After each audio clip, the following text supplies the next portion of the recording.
ఇల్లంతా ధనం, ఐశ్వర్యం, ఆనందం, ఆహ్లాదంతో నిండిపోవాలంటే అదృష్ట రత్న ధారణ అద్భుతమైన విషయం.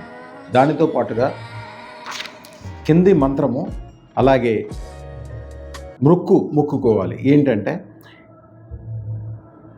ఓం నమో ఐం హ్రీం శ్రీం అదృష్ట మహాలక్ష్మి ఇచ్ఛాశక్తి మమ గృహే అత్యధిక స్వర్ణం కనకం ధనలాభం పూరయ నమ స్వాహ. ఈ మంత్రం 108 సార్లు చదువుకుని అమ్మవారికి ఇలా మొక్కుకోవాలి. అమ్మ మేము కోరుకునే 10 కోట్లు కావచ్చు, 100 కోట్లు కావచ్చు, లాభం ఏదైతే కోరుకుంటారో ఆ కోరుకున్న కోరిక తీరిన వెంటనే కిలోంబావు వెండితోటి మంచి వెండి గిన్నె చేయించి దాని నిండా మంచి నేతితోటి చక్కెర పొంగలి చేయించి అమ్మవారికి ప్రసాదం ఇచ్చి ఆ గిన్నెని అదృష్టరత్న దేవాలయానికి ఇవ్వాలి. శుభం భూయాత్.